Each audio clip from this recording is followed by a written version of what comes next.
यहाँ हम विजिट करेंगे। अभी हमारी केंचुआ खाद इकाई है और केंचुआ खाद, और आपने खाद के बारे में एक बात सुनी होगी कि खाद बनाने में समय लगता है।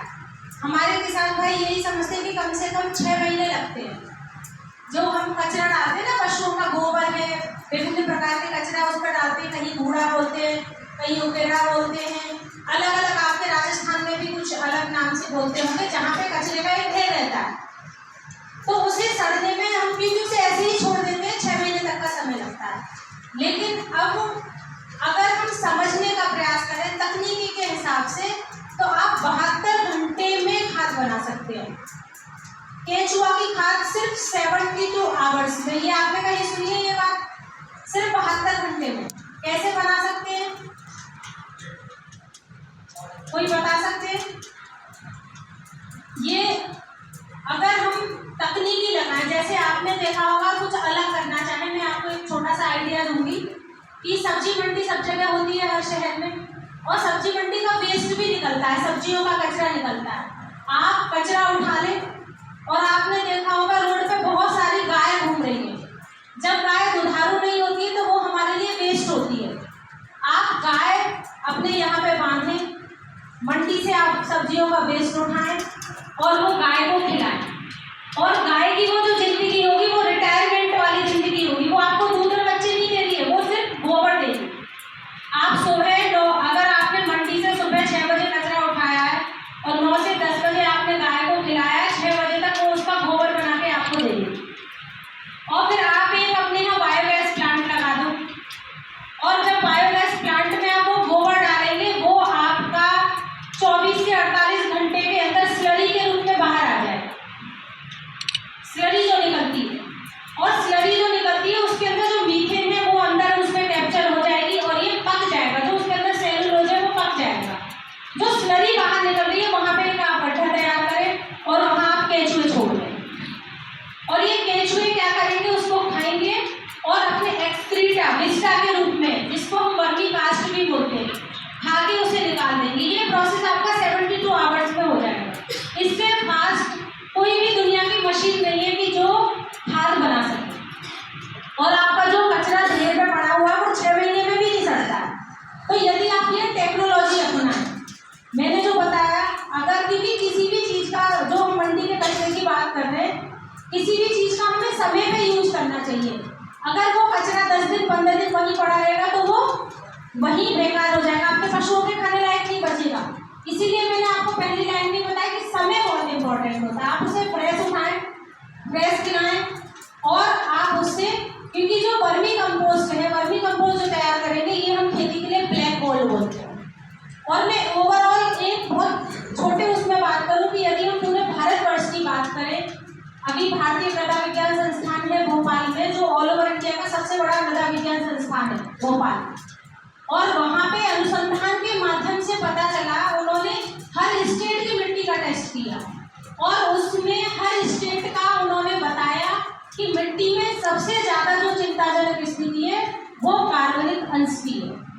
कार्बनिक अंश जो यदि हम दूसरे देशों की बात करें वहाँ पे 5%, 10% तक, 7% तक है, और हमारे यहाँ 0.7% से नीचे, यानी 0.5% से नीचे।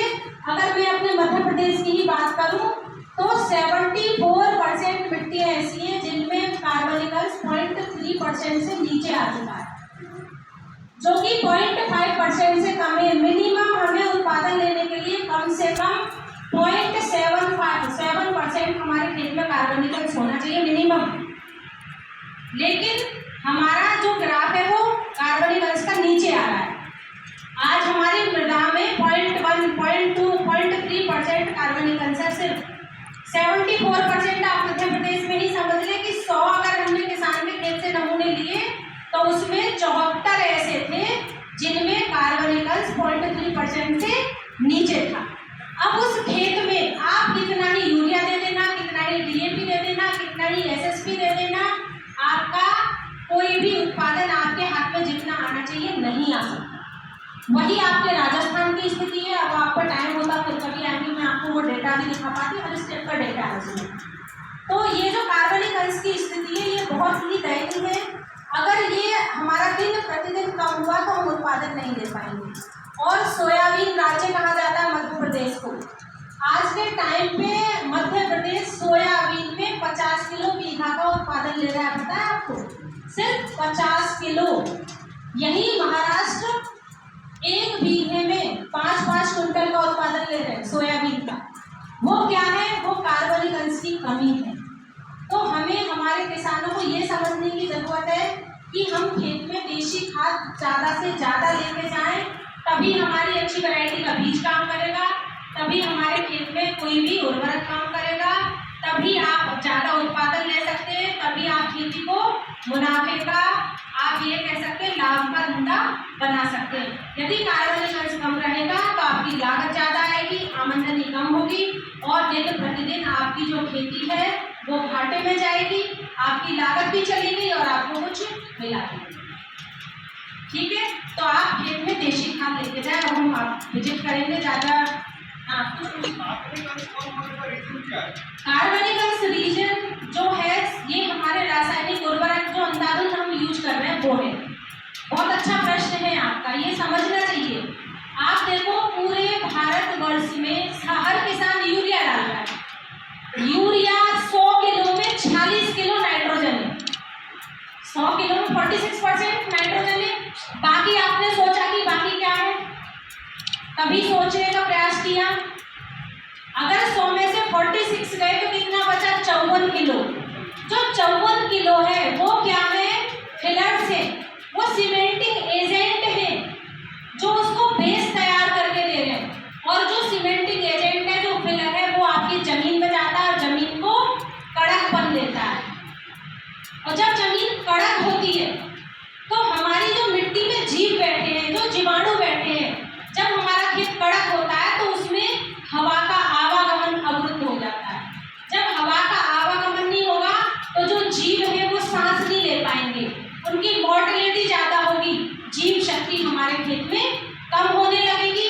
और जीव का काम क्या है? उसका भोजन है कचरा, जो हमारे फसल की जड़ है वो उनको खाते हैं और उनको कार्बनिक अंश में परिवर्तित करते हैं। लेकिन जब हमारा खेत कड़क और कठोर हो जाएगा तो हमारे जीव जीवाणु नहीं रह पाएंगे। जीव जीवाणु नहीं रहेंगे तो जो फसल के जो जड़ों के अवशेष है, जो डंठल है, उन्हें कौन खाएगा?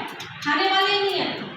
तो ये जो परिस्थिति है इसकी वजह से दिन प्रतिदिन हमारे खेत में कार्बनिक अंश कम हो रहा है। और ये उदाहरण सिर्फ मैंने यूरिया का दिया है, अब आप खुद घटा बढ़ा सकते हो। वही डीएपी में वही चीज़ एसएसपी के साथ है, वही जिंक सल्फेट के साथ है कि आप देख रहे हो कि किसी में 16% है, किसी में 21% है, किसी में 28% है, यानी कि बाकी जो है वो सीमेंटिक एजेंट है जो आपके खेत को कड़क बनाए। और उसका एकमात्र जो कारण है जो हमारी मिट्टी में जैविक अंश को खराब करना है। दूसरी चीज एक और हमने कारण खुद क्रिएट किया हुआ है कि कभी कभी हम क्या करते हैं, शॉर्टकट बड़े खतरनाक होते हैं। लाइफ में शॉर्टकट बहुत खतरनाक होते हैं। जब भी हम शॉर्टकट लेंगे मुसीबत में फंसेंगे। आज हमारे किसान नरवाई खेत में जलाते हैं, ये शॉर्टकट है। समाधान हमने एक समस्या तो दूर कर दी कि हमने नरवाई जला के खेत साफ कर लिया, लेकिन इस समाधान में हमने दूसरी समस्या खड़ी कर ली कि एक तो हमारा सीमेंटिंग एजेंट से खेत कड़क हो रहा था, ऊपर से हमने आग लगा के कड़क कर लिया। उसमें अगर हमारे जीव बच भी जाएंगे कि चलो वो जमीन में गहरे चले गए, उन्होंने अपने आप को बचा लिया। मरता क्या नहीं करता, वो कहते हैं ना कि जब आग लगेगी ऊपर इतना हाई टेम्परेचर होगा तो जीव गहराई में जाएगा, वो बचा लेगा खुद को, लेकिन जमीन को कड़क होने से तो नहीं बचा पाएंगे। जो घर बनाते हैं, जो घर में ईंट लगती है, वो क्या है? मिट्टी ही तो है। वो इतनी कड़क कैसे बन गई मिट्टी? ईंट के रूप में कब आई? जब उसको हाई टेम्परेचर में पकाया गया। तो जब हम जमीन में आग लगाएंगे तो हमारी जमीन फिर कड़क होगी। मतलब हमने जानबूझ के एक मुसीबत तो है और हम दूसरी खुद से तैयार कर रहे हैं, सिर्फ एक समस्या का समाधान करने के लिए कि हमारा जो खेत है वो साफ हो जाएगा। लेकिन साफ किस एस्पेक्ट में हो रहा है कि हमारे माइक्रो ऑर्गेनिज्म साफ हो रहे हैं। साफ तो हो रहा है लेकिन हमारे माइक्रो ऑर्गेनिज्म साफ हो रहे हैं। दूसरी चीज, हम मनुष्य इतना, मतलब आपने बचपन में कहानी सुनी होगी कि कोई व्यक्ति है, उसी डाल पे बैठा और उसी डाल को काट रहा है, तो आप उसको क्या कहोगे? मूर्ख। आज हम प्रकृति, हमारा जीवन क्या है? प्रकृति। पीने के लिए पानी प्रकृति ने दिया, हवा प्रकृति ने दी, वन प्रकृति ने दिए, लेकिन हम क्या कर रहे हैं? प्रकृति का विनाश अपने हाथों से कर रहे हैं। तो हम क्या हुए? ये चीज हमें समझने की आवश्यकता है। हम सिर्फ रासायनिक खेती के आधार पर खेती नहीं कर सकते जब तक खेत के अंदर जान नहीं होगी। जान यानी जीवन, हमारा खेत जीवित है और उसका सबसे बड़ा प्रमाण क्या है कि आपने एक दाना बोया और उससे आपके खेत में 1000 दाने दिए। जीवन ही जीवन दे सकता है। कोई मृत जीवन दे सकता है क्या? जिसमें जीवन होगा वही जीवन दे सकता है। तो हमारे खेत में जीवन है, तभी तो हमने एक दाना बोया, 1000 दाने दिए। लेकिन हमारा उत्तरदायित्व क्या बनता है कि उस जीवन को हम बनाए रखें। लेकिन हम क्या सोच रहे हैं कि हम सीमेंटिंग एजेंट भी देते रहे, जमीन को कड़क भी बनाते रहे, देसी खाद भी नहीं दें, जीव जीवाणु को मार दें और बढ़िया हाई यील्डिंग वैरायटी के और उर्वरकों के माध्यम से उत्पादन ले लें। तो ये संभव नहीं है। जब तक खेत में कार्बनिक अंश नहीं होगा, जब तक खेत में जीवाणु नहीं होंगे, आप उत्पादन नहीं ले सकते। नहीं तो आप जहाँ ईंट पकाई जाती है, ईंट तो बहुत बड़ी बात है, हर गाँव में दिवाली के पहले भी दिए भी बनते हैं। कुछ परिवार रहते हैं जो प्रजापति परिवार रहते हैं, वो दिए बनाते हैं। तो जिस जगह पे दिए बनाए गए हैं, जहाँ पकाया गया है, आप अच्छी से अच्छी वैरायटी ले जाना, अच्छे से अच्छा उर्वरक लेके चले जाना, गारंटी है कि आप वहाँ पे उगा के दिखा दें। क्यों? क्योंकि वहाँ की जमीन मृत हो चुकी है, वहाँ इतना कठोर पर निर्मित हो गया कि वहाँ जीवाणु रहने की स्थिति नहीं है, वहाँ कार्बनिक अंश पूरा खत्म हो चुका है। तो हमें यही बात समझनी है कि यदि हमें अच्छा उत्पादन, मैं ये नहीं कह रही कि रासायनिक उर्वरक नहीं डालो, डालो, बैलेंस करो हर चीज को। रासायनिक उर्वरक यदि टॉनिक है तो उसके साथ साथ आपको बैलेंस भी करना पड़ेगा, उसमें देसी खाद भी डालनी पड़ेगी। नहीं तो आप खेती में हमेशा फेल होते रहेंगे और आने वाला जो भविष्य है, आपकी जो आने वाली पीढ़ी है, वो आपको बद्दुआएं देगी, आपको कोसेगी, आपको गालियां भी दे सकती है। आजकल की जनरेशन बड़ी फास्ट है कि बाप जमीन तो देके गया लेकिन बंजर देके गया, अच्छा होता कि नहीं देके जाता।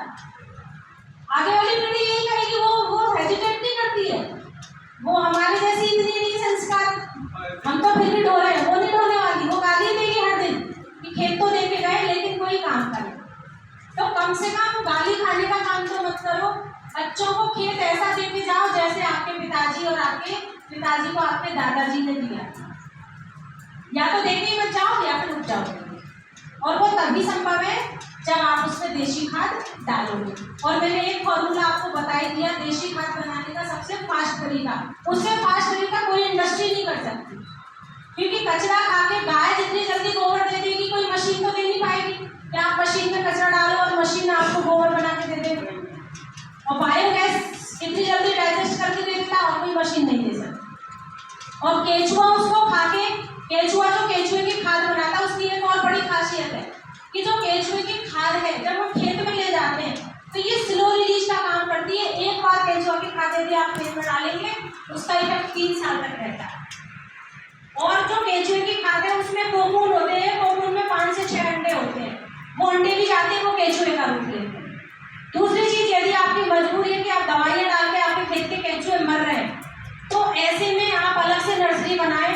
यदि आपने अंदाजा कर लिया कि आज मेरे खेत में इस सीजन में 6 महीने में मेरे खेत के 10,000 केचुए मैंने मार दिए जहरीली दवाई से, तो आपका दायित्व बनता है कि अलग से नर्सरी तैयार करके केचुए की उनकी पूर्ति करें। जैसे बैंक से पैसा निकालते हैं ना कि आज मैंने 100 रुपये निकाल लिया, तो आप टारगेट बनाएंगे कि 1 महीने में मैं 50 रुपये वापस अकाउंट में डालूंगा। वैसे ही यदि आप केचुए मार रहे हैं तो प्रयास करें कि ऐसे पिट और गड्ढे तैयार करें जहाँ केचुए का पालन करें, और जितने आपने खेत में मारे थे उतने वापस खेत को दें। ये जो आपका पाप है, वो कहते हैं ना पाप करके भी आदमी ज़्यादा पुण्य करने का प्रयास करता है, तो हो सकता है कि वो जो आपका पाप है वो थोड़ा पुण्य में बदल जाए। तो ये भी आप कर सकते हैं। आप सबने मुझे सुना, आपका बहुत